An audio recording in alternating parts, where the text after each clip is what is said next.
em, las notas de la asignatura alrededor, en el transcurso de esta semana yo voy a enviarles un PDF.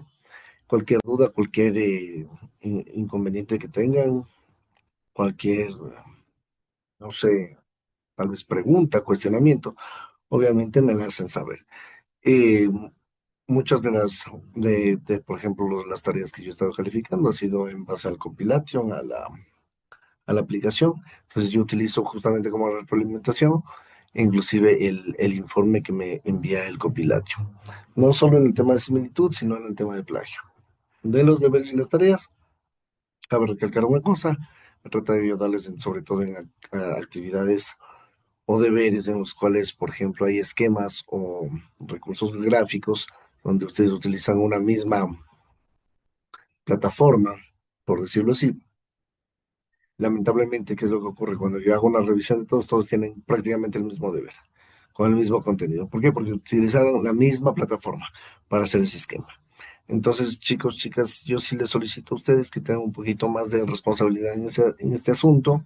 Revisen la materia, no solo esta materia, sino la materia de psicología inclusive, y revisen, agreguen más cosas, tengan esta motivación, esta iniciativa de incorporar más elementos dentro de las investigaciones, porque esto les da un plus, un valor agregado.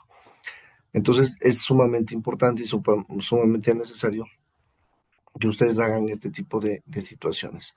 ¿Ok? Bueno, el día de ahora nos va a tocar hablar acerca de algo muy importante, que es el tema de la familia y la criminalidad.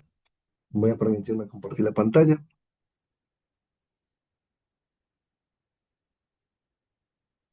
Por favor, me dicen si se logra observar.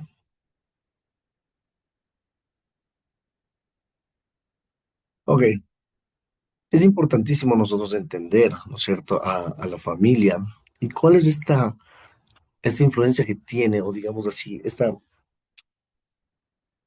este modelo de crianza en el cual se vincula muchísimo el tema, la conducta antisocial y el factor criminológico. ¿Cómo podemos decir que básicamente la familia puede llegar a ser un agente de socialización temprana, ¿no es cierto? Y al mismo tiempo, paradójicamente, podemos decir que es uno de los elementos más riesgosos que puede tener una persona, un individuo, eh, si estaría vinculado a un tema de delito o una conducta antisocial en su pleno desarrollo. ¿Ok? Tenemos que entender una cosa, nosotros cuando nacemos, al momento de nacer, ¿no es cierto? Nuestro primer vínculo, no solo emocional, sentimental, afectivo, es nuestra familia, son nuestros padres, son nuestros hermanos, son nuestros primos, son nuestros abuelitos, ¿no es cierto? Entonces, nosotros vamos a decir que la familia básicamente es de esa institución mucho más antigua, la institución más antigua y fundamental de toda la sociedad civil. Desde toda esta perspectiva sistémica que estamos hablando, ¿no es cierto? Es importante no mencionar, ¿no es cierto?, a- al individuo de forma aislada. Yo quiero que hagamos una cuenta. Una familia es como si tuviéramos un vehículo. Pensemos todos en un vehículo en este momento, ¿no es cierto? Sí, ¿qué es lo que ocurre si una parte del vehículo no funciona? Entonces el vehículo se compone de distintas partes, ¿verdad? Tenemos el motor, tenemos las llantas, tenemos la carrocería, tenemos los asientos, tenemos el volante, tenemos el freno de mano, tenemos la palanca de marchas, ¿verdad? Pero ¿qué es lo que ocurre si, si mi auto tiene las llantas bajas? Por más que prenda, por más que funcione perfecto todo, el carro no va a andar, no va a funcionar, ¿no es cierto? Entonces, cuando yo les digo que resulta imposible comprender al individuo de manera aislada, tenemos que tratar de comprenderlo en su totalidad. ¿Por qué? Porque es un sistema. Y un sistema se conforma justamente por la incorporación de varios elementos para que funcione. Este núcleo importante, ¿no es cierto?, donde se va a introyectar las primeras normas morales, donde se van a introyectar los límites que hay o la falta de límites, las reglas que rigen básicamente la conducta social, van a estar determinadas por estos lineamientos que van marcando. este tipo de elementos a lo largo de toda su vida. ¿Qué es lo que ocurre si esta estructura es sólida? Si esta estructura es sólida, el, el individuo, la persona, ¿no es cierto?, desarrolla herramientas prosociales. Cuando nosotros hablamos de herramientas prosociales, estamos hablando que son herramientas adecuadas para tener una interacción, una adaptación social. Pero si es deficiente o es disfuncional, la educación resultante será sesgada, ¿no es cierto? Cuando hablamos de sesgo nosotros ya hablábamos, ¿no es cierto?, de ese prejuicio, de esa idea, de esa supuesta idea, ¿no es cierto? Em, Perdón, cuando hablamos de sesgo, estamos hablando de esta idea implementada acerca de algo que nosotros creemos que es verdad y quizás no sea verdad. Entonces, cuando nosotros desarrollamos esta herramienta, digamos, sesgada, ¿no es cierto?, vinculada hacia temas de desadaptación, vinculada hacia temas de conducta antisocial, ¿qué es lo que vamos a tener? Vamos a tener, obviamente, ¿no es cierto?, una conducta antisocial. Si es deficiente esa estructura, ¿no es cierto?, si no es sólida. Entonces, me parece importantísimo hablarles de qué vamos a hablar en esta clase. En primer lugar, yo creo que es necesario que entendamos o comprendamos cuál es el rol de la familia como agente de socialización primaria. Luego vamos a analizar los factores de riesgo y los factores de protección que transforman el núcleo familiar dentro de un entorno criminológico. ¿Cuáles son esas consecuencias psicológicas y sociológicas derivadas de las familias disfuncionales? Creo que es necesario que nosotros comencemos a reflexionar sobre estrategias de prevención e intervención psicosocial temprana. Creo que es necesario que nosotros también tengamos desde un abordaje desde un punto de vista crítico basado en evidencias y postulados clásicos de la criminología etiológica. ¿Ok? Cuando nosotros hablamos, ¿no es cierto?, de este sistema familiar, cuando nosotros hablamos de un ecosistema, ¿qué se les viene a la mente? Yo les hago la pregunta, eh, me gustaría que ustedes me puedan describir el ecosistema de la playa, de Galápagos. A ver, por favor, ya que todos están así atentos, vamos a hacer. Melanie Muyulema.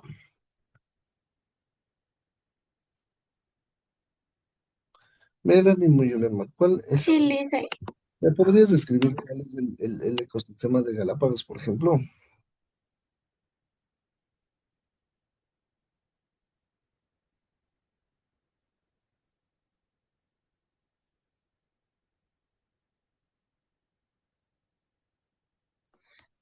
A ver, Lice, ¿me puede repetir? No sé si me escucha.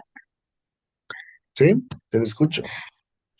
Ya, o sea, Galápagos es un ecosistema marino Ya, podemos, ¿qué podrías describir primero de Galápagos? Es una isla, ¿no es que es, cierto?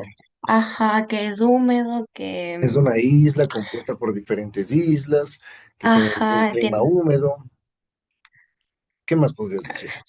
que viven varias especies marinas. Ya. eh, ¿Y qué le hace tan único a Galápagos?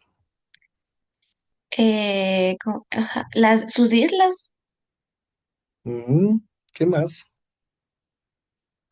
o sea, sus animales que habitan más que todo. Perfecto, ¿no es cierto? Entonces, cuando nosotros hablamos, muchas gracias, Melanie. Cuando nosotros hablamos de ecosistema, estamos hablando de una serie de características, ¿no es cierto?, que hacen inconfundible, único ese lugar. Entonces, cuando nosotros hablamos de ecosistema familiar, también tenemos que hablar de características que la hacen única e inconfundible a esa familia. Entonces, ¿cuáles son generalmente estas variables que configuran el entorno? Que, como nosotros decíamos, ¿no es cierto?, en Galápagos, ¿qué es lo que configuraba el entorno? Es un conjunto, Galápagos es un conjunto de islas, ¿verdad?, que se diferencia del resto por su riqueza en flora y fauna, ¿no es cierto?, marítima, ¿no es cierto? Y obviamente es esta es este lugar un espacio en donde comenzó a brindar, a darse paso el tema de la evolución, ¿no es cierto?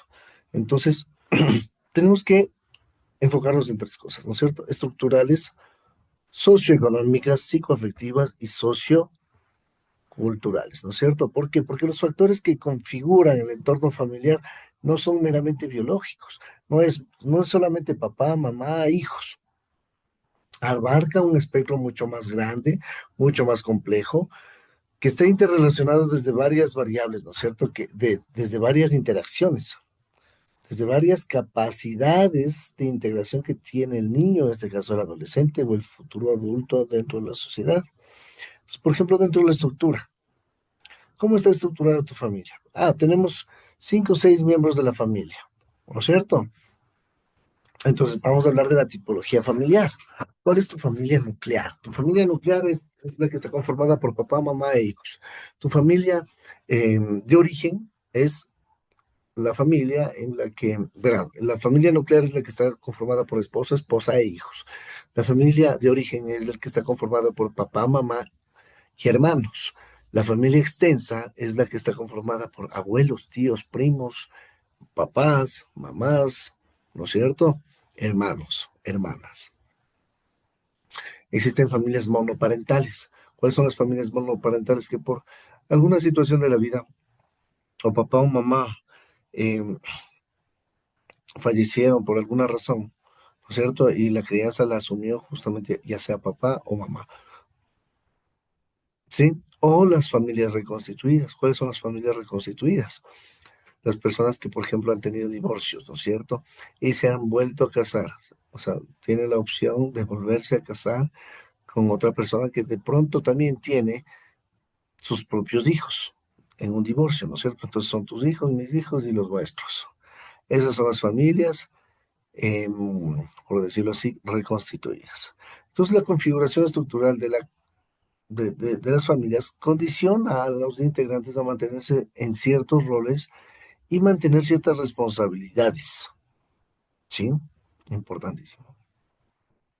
Cuando hablamos de factores socioculturales dentro de la familia, tenemos que ver cuál es el nivel educativo de los cuidadores, cuáles son sus hábitos, cuáles son sus costumbres, cuáles son sus creencias religiosas, cuáles son sus patrones culturales transmitidos entre, ¿no es cierto?, las generaciones.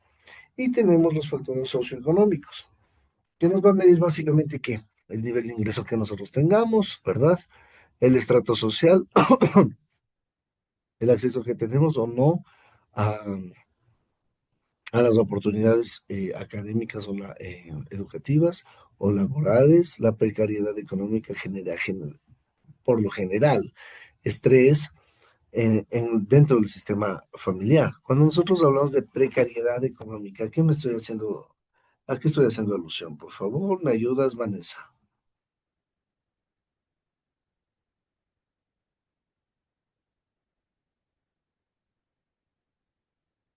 Vanessa Sakinga.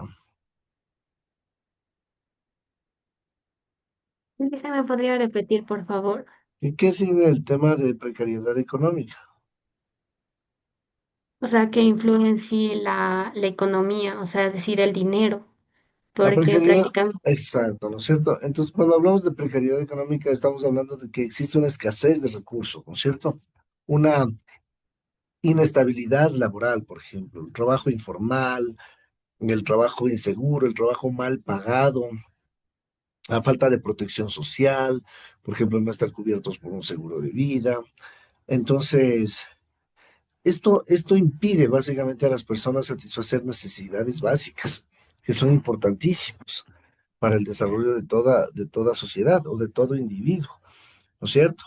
Entonces, afecta generalmente este tipo de cosas como la precariedad económica, afecta generalmente la calidad de vida, generando desigualdad, generando que estrés crónico, afecta la salud mental, siendo muy común generalmente esto en jóvenes que se encuentran en sectores rurales. Entonces, ahí creo que es necesario hablar sobre la precariedad económica, ¿no es cierto? Como les dije, es la carencia de estos medios económicos, de esa seguridad, y muchas veces refleja lo que es la pobreza. ¿Cuáles son las causas? Podemos atribuirle un montón de causas porque es multicausal, ¿no es cierto? Entonces podemos decir que son prácticas neoliberales que están visibles dentro de nuestra política. La, quizás es la flexibilización laboral. De pronto no se me ocurre que pueden ser los altos costos de vida del país y los bajos salarios. Eh, el impacto de la salud va a generar un estado de alerta permanente, entonces, en las personas, ¿no es cierto?, que tienen precariedad económica. Eh, ¿Qué es lo que ocurre? ¿No es cierto? El cerebro cuando está en estado permanente de alerta afecta a la salud mental, afecta a la autoestima. Y entonces cuando afecta a la salud mental y afecta a la autoestima, ¿qué va a reducir? La calidad de vida de las personas. Entonces, ¿qué es lo que ocurre actualmente? Yo creo que vivimos en una época de precariedad donde el aumento de precios en los alimentos, el aumento de precios en la gasolina, por ejemplo, reduce la capacidad de compra, afectando un poco el tema de la estabilidad familiar, ¿sí? Entonces, ¿qué está pasando, por ejemplo? Vamos a tener ¿cómo se llama? En la ciudad de Quito vamos a tener un paro ya mismo por el tema de el alza del combustible, ¿no es cierto? Entonces dicen los buceros, los señores transportistas de los buses de Quito, dicen, ok, nosotros ya no vamos a brindar el servicio, pero sí vamos a hacer un paro, ¿ok? Entonces, ¿qué nos están diciendo? Que existe una precariedad en cuanto a eso, ¿verdad? ¿Por qué? Porque el gobierno ha alzado el tema del combustible. Ujú. Entonces, sumamente importante. A ver, se me ocurre, ¿qué más? Ah, cuando hablamos de socioculturales, hablamos del nivel educativo de los cuidadores, qué hábitos tienen, qué costumbres tienen, qué creencias religiosas tienen, qué patrones culturales transmitidos intergeneracionalmente se siguen manteniendo y cuáles se siguen perdiendo. Por ejemplo, tenemos un factor psicoafectivo que son generalmente estas dinámicas de apego, estas dinámicas de, de comprensión, estas dinámicas de querer sentirse validado o validada emocionalmente, eh, o en el peor de los casos, ¿no es cierto? Ese defecto, ese rechazo, esa negligencia, esa ausencia afectiva que creo que básicamente es el eje más determinante en la formación de la personalidad de un individuo. Porque cuando una persona, por ejemplo, ha sentido esto de ser rechazado, ser negligente, que exista un tema de abandono, esa percepción de abandono, o sobre todo de ausencia afectiva, eh, estamos hablando de que la formación de esa personalidad va a ser muy vinculada con el aspecto antisocial o delictivo. Entonces, ¿no? Que cuando nosotros hablamos de que la familia es este elemento de esta primera unidad de socialización, es necesario también que la familia puede llegar a ser una familia. ¿Se han escuchado esto de que a veces tenemos familiares o integrantes de la familia que son tóxicos? Sí, porque la familia también es un factor que impulsa muchísimo en el ámbito social, sobre todo, ¿no es cierto? Un factor criminológico. Cuando yo hablo de que la familia es un factor criminológico, no en todos los casos, sino en algunas situaciones, ¿no es cierto? Debido a algunos factores como los que ya acabamos de hablar, nosotros decimos que de pronto la familia es ese factor criminológico si es que no sabe llevar bien las cosas, no sabe hacer las cosas bien, ¿no es cierto? De conductas antisociales. Esto a la larga, ¿qué va a hacer? ¿En qué va a quedar? En que la persona, ¿no es cierto?, va a formarse mediante un tipo de personalidad em, incorrecta, una personalidad totalmente incorrecta, una personalidad agresiva, una personalidad violenta. Entonces, ¿qué ocurre cuando la familia falla? Em, Cuando la familia, porque todas las familias, al fin y al cabo, tienen que cumplir una función socializadora y adaptativa dentro de un entorno, el vacío que genera no va a ser neutral.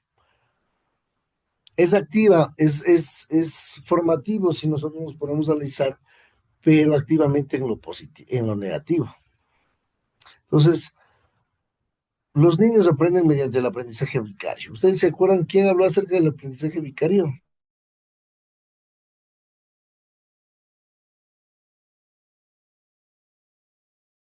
El pequeño Albert. Y, perdón, no es el pequeño Albert, ese es, se me estaba olvidando, es Albert Bandura, perdón. Albert Bandura hizo un experimento que se llama el experimento del muñeco Bob. Yo en algún momento les dije que investiguen qué es este tema del experimento del muñeco Bob. Entonces yo les voy a pedir en este momento que por favor investiguen de en qué consistía esta actividad del muñeco Bob. ¿Ok? En 3 minutitos ya les vuelvo a preguntar.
Karen, por favor, ¿en qué consiste este experimento? Karen Cabrera. Hacían que, un niño pegue Mm. a un muñeco. Ujú. ¿Y qué ocurría? Y aquí se pudo ver que al principio solo jugaban los niños con el muñeco Ujú. y después desarrollaron agresividad Ya. y es Esto es el aprendizaje vicario, por observación e imitación, descrito por Albert Bandura. Si el entorno no está, no, si el entorno generalmente, ¿no es cierto?, está diciendo que tenemos una dinámica en la que, por ejemplo, existen gritos, existen humillaciones, existe violencia física, disfrazada de algo que se llama corrección disciplinaria, que no es eso, que no es, ¿no es cierto? Yo no estoy corrigiendo la disciplina, ¿no es cierto? Estoy haciendo algo peor, que básicamente es generando, aparte de los gritos de la humillación y la violencia física, estoy generando, ¿no es cierto? Eh, esa insensibilización afectiva. Entonces, el resultado, ¿qué es lo que ocurre? ¿No es cierto? En un niño. Es la incertidumbre permanente, ¿no es cierto? Esa insensibilización afectiva. Entonces, el individuo se insensibiliza. Cuando ya va creciendo, las personas ya no van sintiendo las cosas. Entonces, ya no van sintiendo tanto, no les importa mucho, ¿no es cierto? Entonces, por ejemplo, se insensibiliza ante los conceptos prosociales como el amor, el horror y la empatía. Entonces, la interacción afectiva es progresivamente reemplazada por dinámicas de poder, sometimiento, agresión. Entonces, si la persona no me hace caso, no me quiere. ¿Sí? Entonces, lo que vamos aprendiendo en el hogar se convierte en el único mapa de relaciones que tiene el sujeto o que de alguna manera va a ir conociendo poco a poco. Entonces, tenemos un mecanismo de transición también, ¿no es cierto? Entonces, ¿cómo funciona este mecanismo de transición? En los niños, dentro de una de las familias. Tenemos algo que es la observación, ¿no es cierto? Entonces, el menor, cuando los niños observan la presencia de conductas violentas o negligentes como una norma cotidiana. Es decir, todos los días vamos a ver, mis hijos van a ver que nos estamos matando y sacando los ojos. ¿Eso es sano para la familia? No, para nada, no es sano. ¿Sí? Luego, ¿qué viene? Viene otro mecanismo que se llama imitación. Entonces, vamos a reproducir dichas conductas al carecer de modelos alternativos. Luego, va a existir algo que se llama el rechazo, perdón, el refuerzo. Si la conducta antisocial genera resultados como control, evitación del dolor, se consolida. ¿Sí? ¿Por qué creen que se consolida? Porque en el aprendizaje vicario, esos gritos, esas humillaciones, son el resultado cognitivo de esa insensibilización. ¿Me hago entender? Entonces, si soy insensible, ¿qué es lo que trato de hacer? Evito el dolor. Y algo muy importante, que es la generalización. El patrón se extiende a todos los contextos de la relación social, porque todos somos de alguna manera así y todos tenemos una parte de responsabilidad.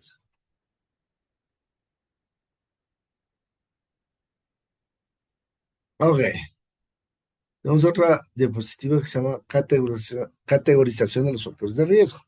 Entonces, nosotros tenemos en la vida de los humanos, ¿no es cierto? Factores de riesgo y factores de protección. Los factores de riesgo son los que a mí me están empujando a cometer o hacer actos indebidos. Y los de protección, los que van a mantener, ¿no es cierto?, en resguardo justamente todo lo que yo necesito o lo que yo sé. Entonces, ¿cuál es el eje de riesgo que nosotros tenemos? En primer lugar, el socioeconómico y cultural, ¿ya? Entonces, ¿qué dice cuando hay factores? Dice, los bajos recursos económicos, la falta de empleo, el bajo nivel cultural de los ciudadanos genera frustración crónica, estrés sistemático y justifica la anomia o la búsqueda de recursos por las vías ilícitas. Tenemos otro que se llama dinámica psicoafectiva. Menciona que la falta de comunicación, ¿no es cierto? La apatía que puedes tener, el abandono emocional, el rechazo familiar, la ausencia de transición de valores, ¿no es cierto? ¿Qué es lo que va a ocurrir? Anulan básicamente el desarrollo de la empatía y generan apego inseguro o desorganizado en base a múltiples psicopatologías. Fallas del control social. Entonces, tenemos algo que es la desintegración familiar, la responsabilidad delegada a una escuela, una ausencia de supervisión parental. ¿Sí?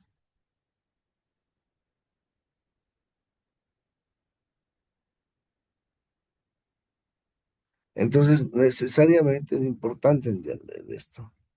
Em, Cuando nosotros hablamos de esa desintegración familiar, estamos hablando de que hay una ausencia de límites claros y de los procesos de internalización de las figuras de autoridad.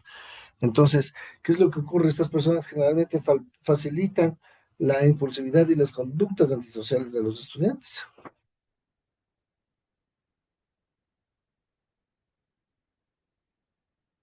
Ok, el postulado de Barranza, bajo un escrutinio clínico, mencionó lo siguiente. Barranza incluye en su listado en su estado a las madres solteras como un factor criminológico. Esta afirmación frecuente en la literatura criminológica de mediados del siglo XX debe ser sometida a una revisión crítica y rigurosa desde una perspectiva académica contemporánea. Como académicos modernos, es imperativo realizar una autocorrección basada en evidencia. La monoparentalidad no es para ser un factor criminológico. ¿Dónde reside realmente el riesgo? No reside básicamente en esto de que la mujer críe sola a sus hijos.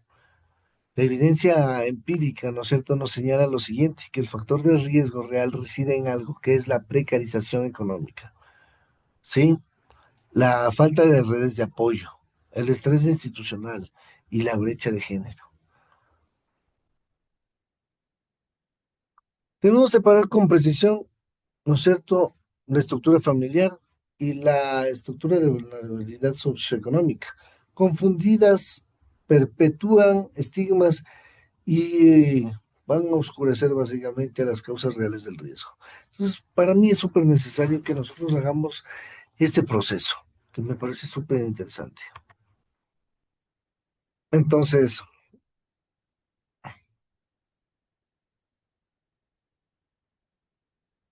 ¿ya? Entonces, por ejemplo, ¿qué tenemos nosotros? Tenemos conductas internalizantes y tenemos conductas externalizantes que están obviamente en contacto con este núcleo que nosotros tenemos, que es nuestra familia. ¿Ok? Cuando hablamos de núcleos y conductas internalizantes, nosotros decimos que tenemos, por ejemplo, ciertas características o elementos muy vinculados a la psicopatología, como son, por ejemplo, la depresión severa, la baja autoestima y el aislamiento social. Tres elementos que yo les he dicho son gravísimos, ¿no es cierto? Entonces, cuando decimos, ok, conductas internalizadas, depresión severa, es el resultado del rechazo afectivo crónico y la ausencia de vínculos de apego seguros durante la primera infancia. Ok, ya tenemos una idea. Tenemos como conducta internalizante también la baja autoestima. Es el producto de la humillación de los ecosistemas, la invalidación emocional, la ausencia de tal vez del reconocimiento parental. Y tenemos como último punto, ¿no es cierto? Dentro de las conductas internalizadas, el aislamiento social.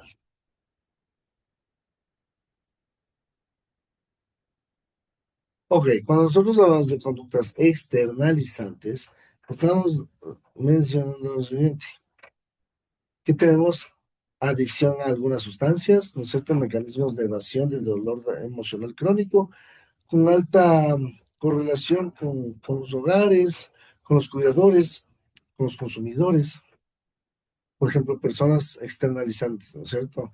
Rencor o ansiedades, rencores o hostilidades.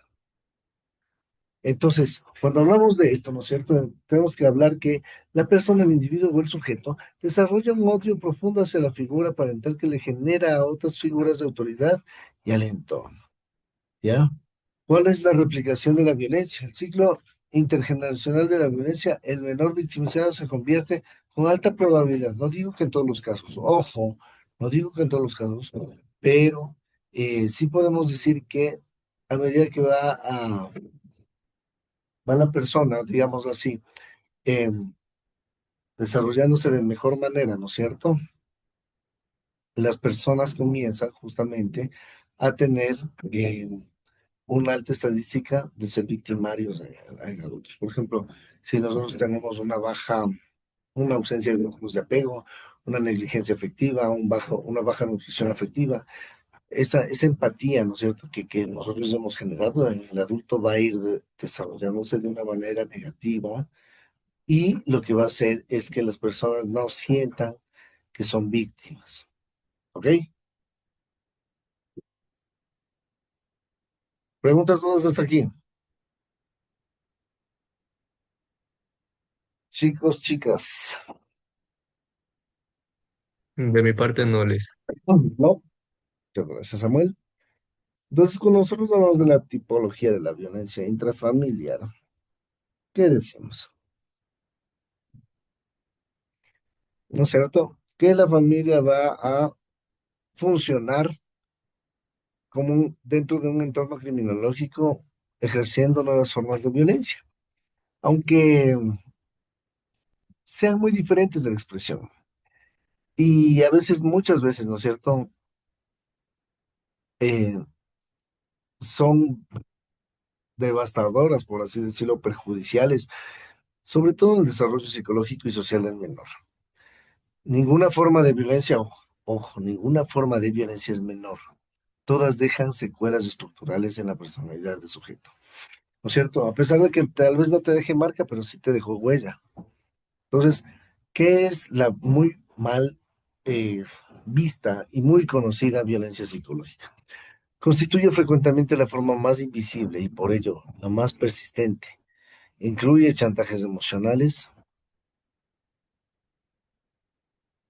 incluye lo que es el del gaslighting, que es ¿qué es esto de del gaslighting? Es la manipulación de la percepción de la realidad. Tenemos humillaciones que van de menor a menor y son sistematizadas, insultos reiterados que destruyen la autoimagen del menor. Em, los efectos de esto que generalmente son poco profundos, como los de la violencia del menor, aunque su invisibilidad dificulta la intervención institucional. Cuando hablamos de violencia física, nosotros ya sabemos, ¿no es cierto? Comprende las relaciones somáticas ejercidas durante el propio cuerpo, como por ejemplo lo que son golpes, lo que son cachetadas, ¿verdad? Em, Eso básicamente.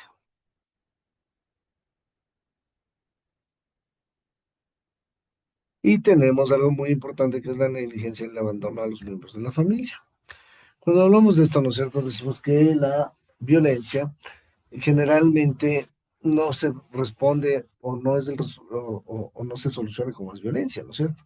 Entonces tenemos la violencia por omisión. Es esta incapacidad negativa de cuidar para satisfacer las necesidades básicas, nutricionales, educativas, sanitarias. Al menos alguna de estas va a constituir una forma de maltrato en consecuencia igualmente grave y va a impedir el acceso de escalones inferiores en la pirámide de Maslow.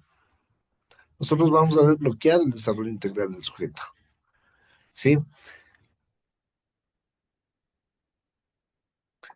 Entonces, ¿qué es lo que ocurre? En la pirámide de Maslow, nosotros vamos a encontrar lo siguiente, perdón.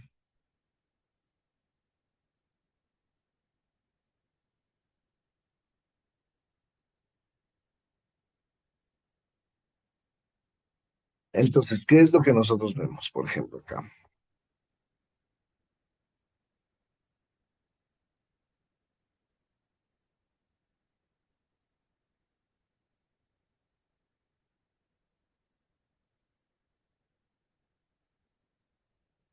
Ok,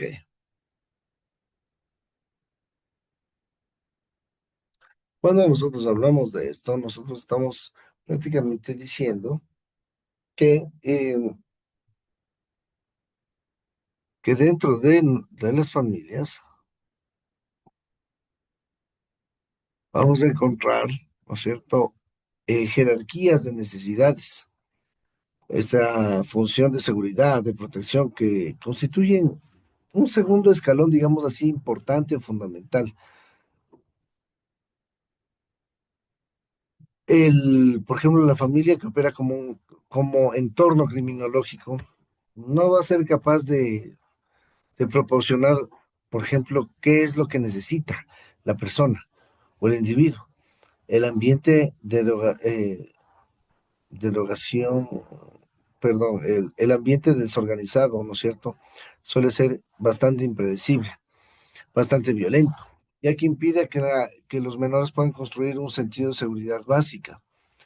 Entonces, si nosotros hablamos de esto, ¿no es cierto? Si esta base que, de hecho, va a desarrollar, ¿no es cierto? Que nosotros lleguemos a tener una buena autoestima, una baja, perdón, un bajo nivel de pertenencia y una autorrealización que queda bloqueado de forma estructural todo lo que nos está pasando. Entonces, este ambiente va a fluir directamente sobre una consolidación de trastornos disociales o antisociales de la personalidad.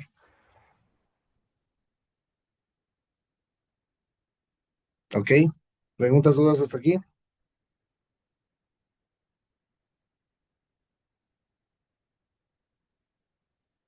Chicos, chicas, ¿tienen preguntas, dudas? No, Liz. Ok, aquí nosotros podemos observar más o menos un esquema de lo que es la representación gráfica de la pirámide de Maslow, tomando en cuenta que esto, ¿no es cierto?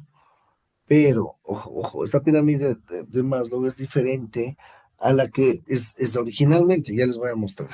Les voy a mostrar una original y esta que se hizo, que es muy vinculada al tema del delito.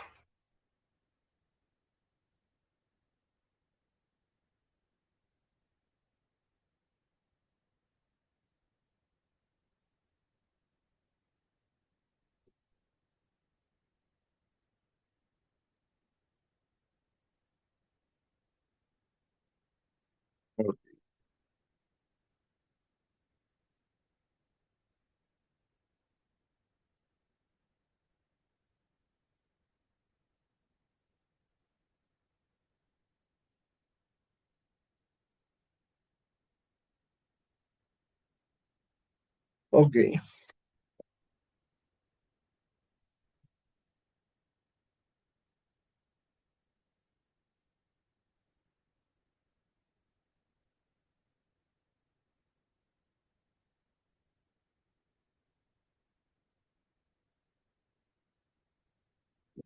pirámide de Maslow.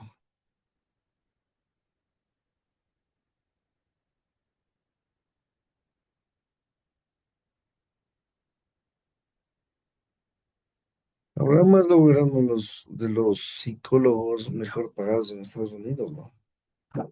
Entonces, cuando nosotros hablamos de Abraham Maslow, estamos hablando de un genio, básicamente, ¿no es cierto?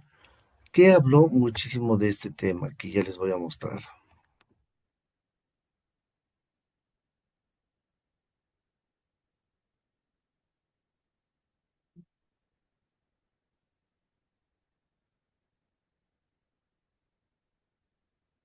A ver,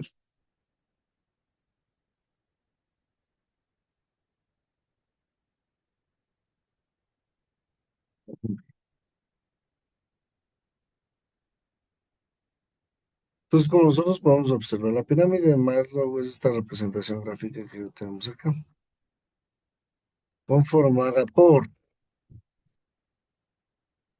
¿no es cierto? Lo que es la parte fisiológica, parte de seguridad, la parte de afiliación, de reconocimiento y autorrealización. Así que una persona para llegar a completar su vida o su ciclo dentro de la humanidad tiene que pasar por estas etapas, por estos peldaños. Ok, la fisiológica está encargada de ciertas conductas, comportamientos innatos, como por ejemplo la respiración, la alimentación, el descanso, el sexo y la homeostasis, por ejemplo. Pero nosotros también tenemos acá el tema que me llama la atención, ¿no es cierto? Que es el que está enfocado en la seguridad y protección, que es la primera. Es decir, se saltan la parte fisiológica. Entonces, cuando decimos de seguridad y protección, estamos diciendo que hay, al momento de pasar por ahí, va a ser muy ausente. Entonces, por ejemplo, em, el hogar es percibido como una zona de peligro mucho más que inclusive el asiento que hicimos que sea parte de nuestro apego, ¿no es cierto? Entonces, ok, para esa persona la seguridad, la protección está basada básicamente en no querer salir, por ejemplo, ¿ok? Luego tenemos la afiliación y la permanencia. Entonces, esta va a ser básicamente reemplazada, ¿no es cierto? Por medio de algunos vínculos que se asocian al dolor y a la traición. Y este fue tipos de violencia. ¿Quién? Ok, entonces es importantísimo esto. Entonces, nosotros también tenemos que identificar qué tipo de factores de riesgo cuentan algunos famosos, algunos cantantes, ¿no es cierto? Ok,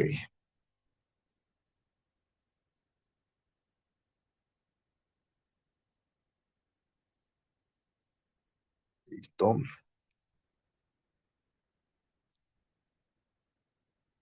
Mm, ya vimos esto, violencia psicológica. Ok, entonces, para ir un poquito cerrando con esto, ¿no es cierto?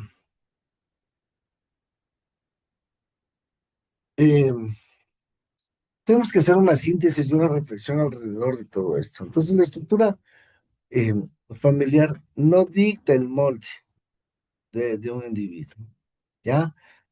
El individuo viene con muchas cosas, muchos elementos en la cabeza que de pronto pueden maximizarse, ¿no es cierto? Entonces, la familia, en este caso, es un factor importantísimo, ya que, como les dije, ¿no es cierto? Es el primer y el más poderoso agente de socialización, el poder del contacto, ¿no es cierto? Generalmente, ¿qué es lo que ocurre? Sus dinámicas internas no son buenas y más eh, por el tema de la pereza, por ejemplo, ¿no es cierto? Entonces, inclusive que no se han sentido muy cómodos esas personas, ¿no es cierto? Entonces, esas dinámicas internas, ¿no es cierto? Permiten, si están bien instauradas, garantizar algo muy importante, que es la moral y la ética. El segundo punto, la difusión de consecuencias. Cuando el núcleo familiar falla, genera un déficit informativo que se expresa cuando la psicopatología conductual reaparece, antisocial, perdón. Y la perpetuación del ciclo de venganza. Tenemos la familia, perdón, la crítica académica, ¿ok? Entonces, ¿qué podemos decir? Por ejemplo, los postulados clásicos deben someterse a estudios de la Biblia, ¿no es cierto? Estudios del escrutinio de la evidencia.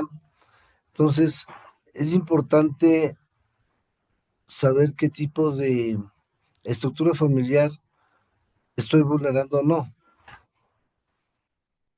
Y último paso, ¿no es cierto? Es la prevención de la respuesta. La intervención temprana en, en el núcleo familiar es la estrategia criminológica que tiene algo que se llama costo-beneficio.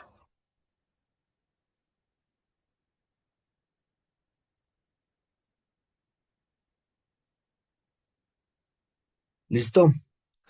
¿Preguntas, dudas hasta aquí? Bueno, si no hay más preguntas y dudas, conmigo creo que ha sido todo. Espero que ya pueda pasarles esta semana el, la- el casco, perdón, el casco de notas que yo tendría en un formato PDF.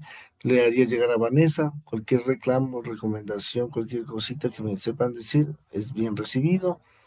Sí, entonces yo les agradezco muchísimo. Que tengan una feliz tarde y que se encuentren muy bien, chicos y Dicen, chicas. una pregunta antes de que... Dime, Es respecto al examen, dicen, de sociología, ¿no? Al que se rindió. ¿ya?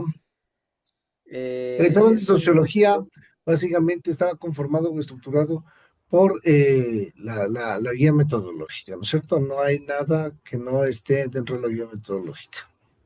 ya, estaban dos intentos, ¿verdad? Solo quería para que me confirme. De hecho, ustedes solo tienen un intento nada más. Dos intentos fue porque les modifiqué la hora de entrega. Entonces, ¿sería válido Solamente el tienen primer un intento. intento? Ah, ¿Sería válido solo el primer intento entonces? yo creo que sí, Es porque que, eso o es, sea, o sea, Que se ¿cuántas trataba veces? de un ensayo, le dicen. Sí, sí, Perdón que le ¿cuánto? interrumpa. es Sí, que, por yo sé ejemplo, que se si es, trataba de un ensayo, pero ese ensayo, ¿cómo lo hicieron? Lo subieron una vez, lo subieron.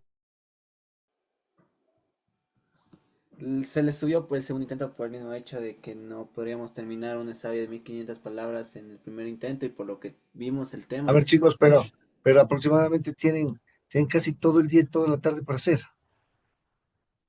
No, estaba a 10 minutos, era ese, estaba Sí, le dicen, Imposible que estaba en haya, 10 minutos. En serio, le dicen, imposible que estaba eso. en 10 minutos se en cerró 10 minutos. Pero bueno, automáticamente. el segundo intento ya ustedes debían tener entonces, ya Sí, más le dicen horas, el porque segundo yo les dejé, intento. ya. Entonces, a ver, en la plataforma yo voy a ver, no los que entregaron el primer intento, yo voy a revisar lo que ya hayan ustedes eh, presentado tanto en el primero y en el segundo intento. No hay problema por eso, ¿sí? Pero si ustedes no presentaron, este es otro problema, ¿sí? Lo importante es que hayan presentado. ¿Sí lograron Les presentar? tengo una pregunta. Lo que pasa es que yo en el primer intento abrí y vi que era un ensayo, entonces dejé que se terminara el tiempo y en el segundo subí el ensayo. Y Ya. ya vi la calificación y en el primer intento está de cero. No sé si vaya a calificar el segundo o... Voy a calificar, verán chicos, yo les voy a calificar el segundo intento, no el primero, ¿ya? Sí, ¿Sí? le dicen, porfa, gracias. Ya, no se preocupe, Muchas gracias, Luis. ya, ok, no se preocupe. Ok, ¿no tienen más preguntas? ¿No tienen más dudas? ¿No? Ya, listo chicos y chicas. Entonces, sin más que decir, les agradezco muchísimo que tengan un excelente día. ¿Ok? Gracias, le dicen igualmente.